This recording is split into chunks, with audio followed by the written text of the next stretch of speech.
আপু কেমন আছেন আপু? এই তো আলহামদুলিল্লাহ ভালো আছি। আপনি ভালো ভালো আছেন? আছেন? আচ্ছা, আপু বিয়ে শাদী হয়েছিল নাকি হয়ই নাই? জি, বিয়ে শাদী হয়েছিল। আচ্ছা, বিয়ে শাদী হয়েছিল ফ্যামিলিগত ভাবে নাকি প্রেম ভালোবাসা করছিলেন? না, ফ্যামিলিগতভাবে। ফ্যামিলিগত ভাবে।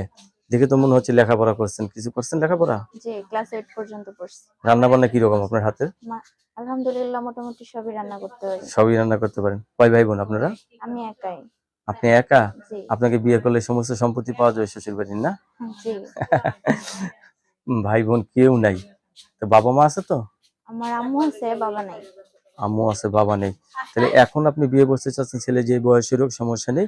আপনার সাথে অনেকে কথা বলতে চাবে, কারোর সাথে খারাপ ব্যবহার করবেন না, ঠিক আছে? আচ্ছা, জি। কিরকম স্বামী চাচ্ছেন আপনি বিয়ে বসার জন্য এখন? বয়স্ক নাকি ইয়ং জেনারেশন? না, সমস্যা নাই। বয়স বেশি হলেও সমস্যা নাই, শুধু মানে ভালো মনের মানুষ হলেই তো। যে এরকম বয়সী হোক, তার মনটা যাতে ভালো হয়, এরকম একটা পুরুষ চাচ্ছেন বিয়ে বসার জন্য, না? জি। ধন্যবাদ আপনাকে আমার চ্যানেলে সময় দেওয়ার জন্য।